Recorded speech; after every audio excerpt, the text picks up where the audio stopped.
How's it going today? Be happy to answer any questions that I can.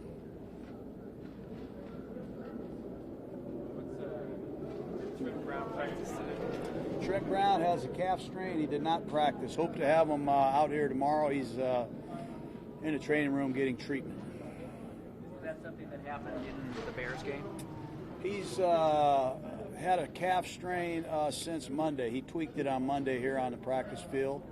Hopefully he's ready to go, but he's getting treatment right now. Is the team aware of or looking into the civil lawsuit filed against him? We're aware of it, and we're looking into it. I'm not going to say anything else other than we're aware of it. John, it's been a couple days, obviously, but I'm curious to know, coming off the bye week, how do you attack bye weeks? Do you take some time away to recharge, or are you still knee-deep in preparation for the next week? But typically, bye weeks each year, how do you spend most of your time?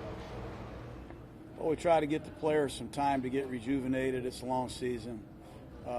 We obviously made some roster moves, so we were here working. We have a new receiver. We got some new people here on our practice squad, and we have a tough schedule. This road trip won't end. We're at Green Bay this week. We're playing a great defense. Obviously one of the best quarterbacks to ever play, so there's no time to rest. How serious do you consider Trent's injury? Are you worried about him playing at Green Bay? I'm not going to get into it yet. I'll find out, but he's unable to go today. Tyrell Williams unable to go today. It's nice to have Gabe Jackson out there. We're excited about that. He has a foot problem, Vic. He has a plantar fascia. We believe it's plantar fasciitis or fascia, whatever that is. He has. It's not getting much better. John, you expect Gabe to play this week? We're going to see how he feels after practice, certainly, and tomorrow. He took quite a few reps on Monday, took a little more here on Wednesday. We'll put the pads on tomorrow, and we're going to listen to him, obviously. Denzel Good was not here today. He was excused for a personal matter. He'll be here tomorrow. So, obviously, we're excited to have Gabe back. Hopefully, we're at full strength with he and Trent on the right side. Zay Jones, what do you see? What do you like about him? I like Zay Jones. We like Zay Jones at East Carolina. And obviously with the number of injuries that we have had, we've had a lot of things happen to our wide receiver corps. So we've been on the lookout to acquire some good young players. Can't say enough about the job Trevor has done as our returner, as our flanker. And to get Zay Jones for what we feel like we gave up is a risk well worth taking, and we'll see if it pays any dividends. But he's a good young player. He's got some size and speed and was a very, very productive receiver. So we're happy to have him. How much have the Packers changed offensively with Matt LaFleur? Are they doing different things with Rodgers, or you look the same to you? Yeah, they're doing a lot of different things with the structure of their plays. But Rodgers is still working the snap count. You see him beat Denver with the hard count. His magnificent scrambling, creating offense is uncommon. It's just unbearable to watch. I hate watching this guy. He's fun to watch, but he's really not fun to watch when you got to play against him. He still has a very quick trigger, deadly accurate, a lot of overall athleticism, and a great competitor. You saw it again the other night. How has your O-line gelled over the last few weeks? It seems like it's played. We're still gelling. Better. I mean, we haven't had any continuity since I've been here, really. We're hoping we get our right guards solved. We're hoping Incognito can go wire to wire, but we've had a number of guards. We've had Trent in and out of the lineup a little bit, so hopefully, we gel here and stay gelled for a while. John, with Montez's suspension upheld and Justin Phillips the only middle linebacker on the roster right now, how concerning is that for you, or does it matter because you guys are mostly in a nickel anyway? You don't really need that. You got to have linebackers. Anytime someone comes out and wants to play, old-fashioned big boy football, you got to have linebackers. Losing Burfict's big. I'm still not happy about it. Just not happy about it. I realize we believe in player safety here. I'll say that. We coach it, we believe in it, and we really stress it. But 12 games, I'm not happy about that. I'm not happy about it. But it is what it is, and we'll get Burris and Dakota Allen and whoever the next man up is, we'll get him ready to go. Has Trent been every bit played as good on the field as you hoped he would be? Who? Trent, at Yeah. right tackle. I mean, the video's out there. He's a real deal. He's a complete difference maker for us. And the left tackle's playing better than he's ever played. I think incognito and his stability we've had at left guard has helped him. He's stronger. He's better versed in the offense. Both tackles have been a strength of our team. You had Ingold at the Senior Bowl before you ever brought him here. Did he jump out at you then? And there was the sideline play when he hit the Stanford guy. Yeah, we love Ingold at the Senior Bowl. We stamped a bunch of Raider stickers on his helmet. He was really ticked off he didn't get drafted. And if I've done anything right since I've been here coaching the Raiders, it was a recruiting call I made to Ingold. You know, I'm really happy about getting him here. He played quarterback at high school in Green Bay. This is a big game for him. I'm trying to get some video of him throwing the ball, but all I have is him handing off. But we're really thrilled with this kid. He's got a real presence about him and a huge upside. But the homecoming for him, also a little bit of a homecoming for Trevor. Anything he can do to kind of help you guys prepare? Yeah, you know, Kaiser's tried to help us. You know, Trevor's giving us a little scouting report, and the scouting reports are all the same. They're really good. Green Bay's a really good team in all phases, so it'll be a challenge once again for us. All set, guys? All right, have a good day, guys. All right.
Oh, Vegas Nation. All right. Is that new?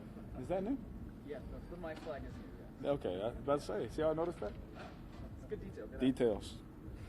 Talked about having the best seat in the house in terms of being able to sit back and watch what your offensive line is doing for Josh. Yeah. Specifically, what's been like watching Ingold? Oh my gosh, it's violent, very physical. The film doesn't do it justice, you know, and the film looks pretty good, right? You know, just watching him play, his understanding of the game, you'd think he's an 8-year vet, to be honest with you. He's very smart, knows his assignment, knows the running back's assignment, is communicating in the huddle, after the huddle.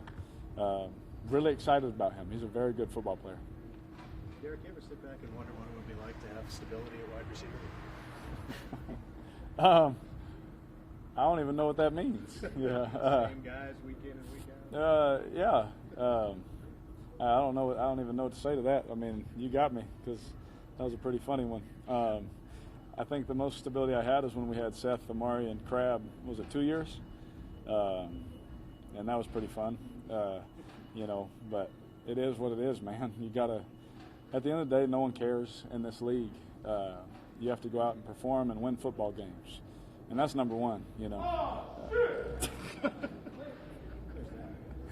But he's stable.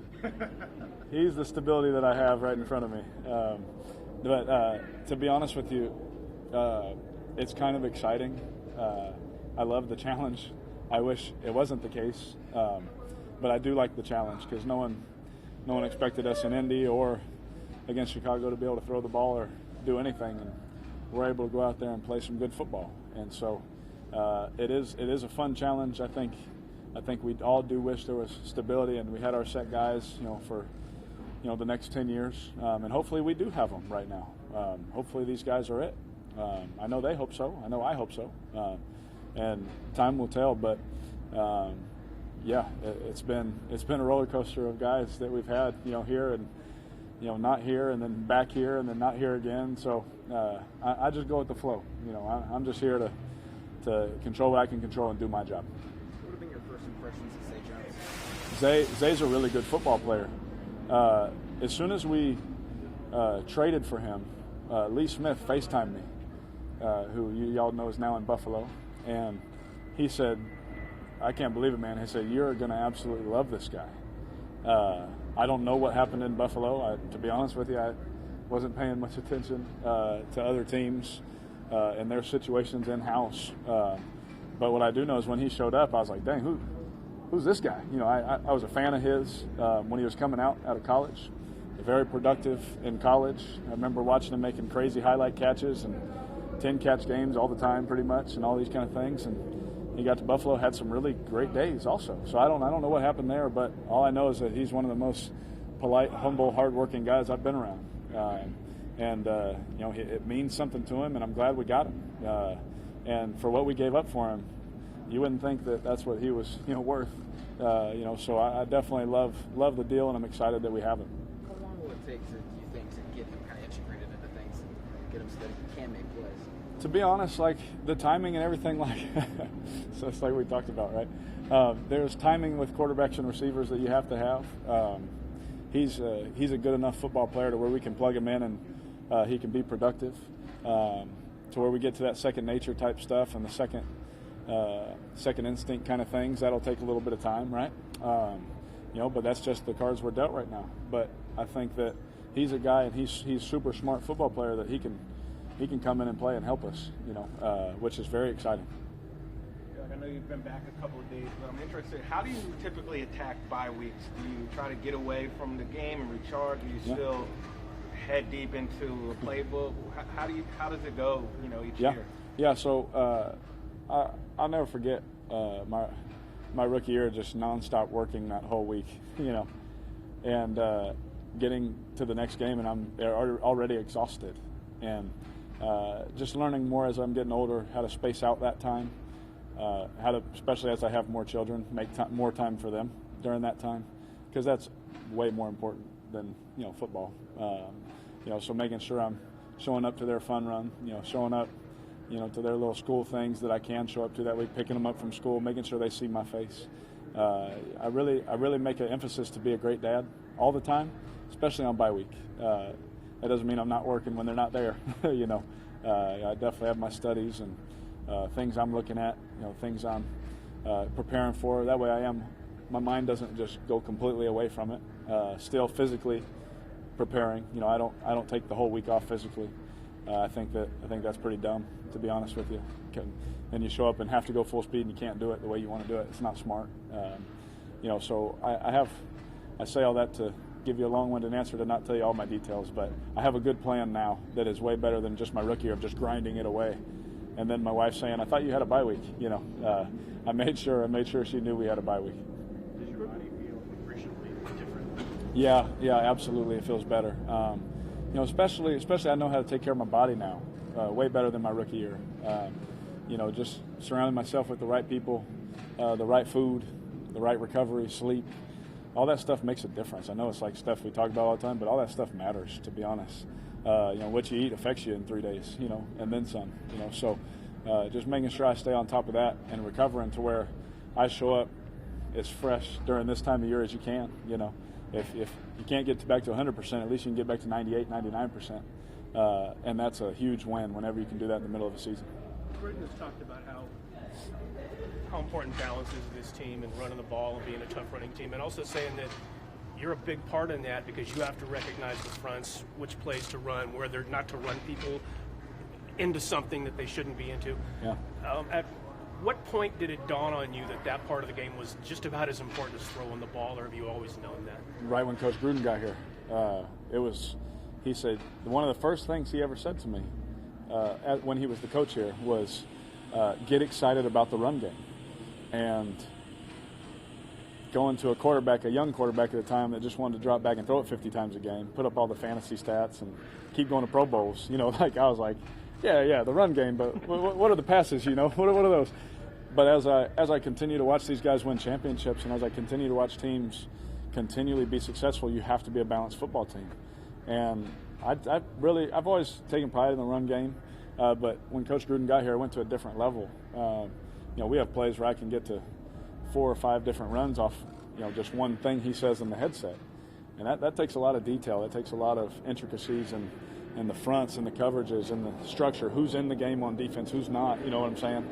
There's a lot that we don't just snap the ball and just hand it, to our best player. We don't just snap it and toss it like in Pop Warner. I just toss it to the right and hopefully he scores. There's a lot more detail. And it's been fun for me, to be honest, because now I'm playing the game at a different level mentally. And it's really helped me, understand the run fits and all these kind of things. It's helped me in the pass game also. Now our play action game is huge. We're getting big chunk plays, 20, 30-yard chunk plays every now and then off these play actions, which is huge.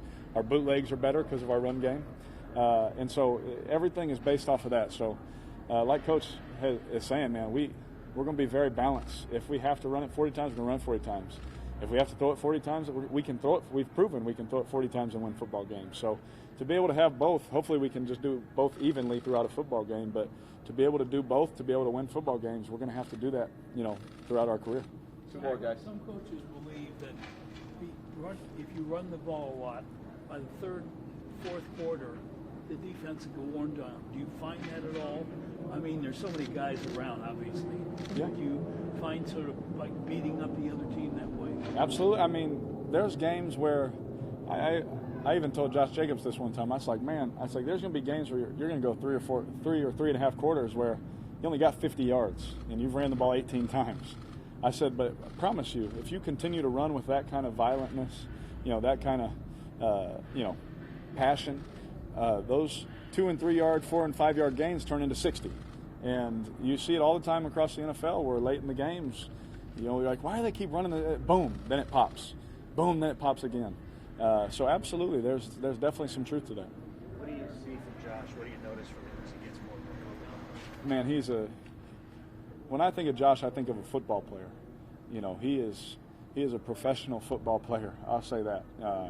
Every time I can drop back for all the yards per attempt people, check the ball down to him, and we still get a first down, and we're moving the chains. It's unbelievable because I used to have to force some passes and would have a pick or a big play or things like that. Now we can play clean football and move the ball. We can go on 13-play drives. We'll do it 8 times a game if we have to, because we can move the ball, get points, get off the field, let our defense rest, and then get back on the field and do it. It's unbelievable how good he is. I can give him the ball right here to me and you, and he'll end up over there, make 8 guys miss, and we all high-five each other for a first down. You know what I mean? It's definitely a luxury as a quarterback.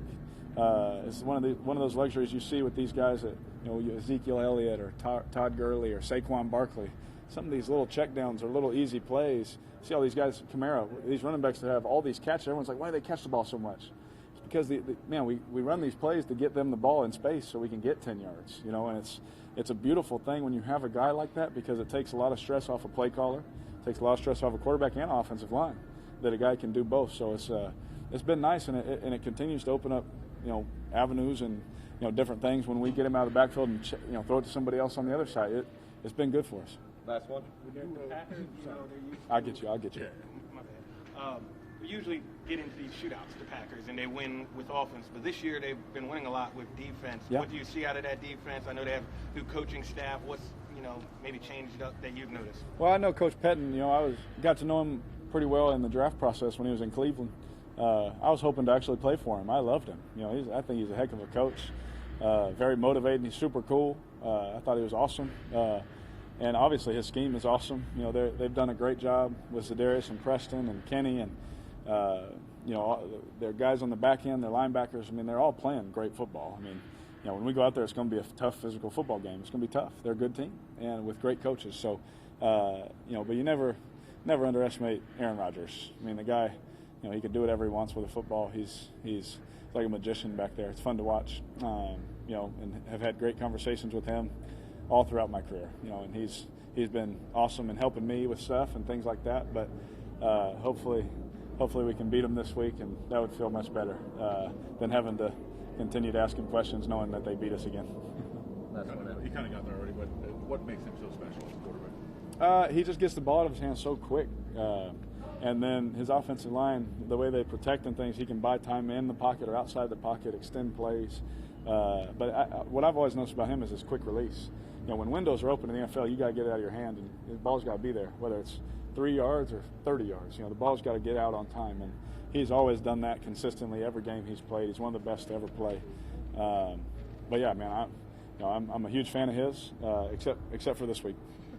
Thanks, guys. Thanks, guys. Thanks, man.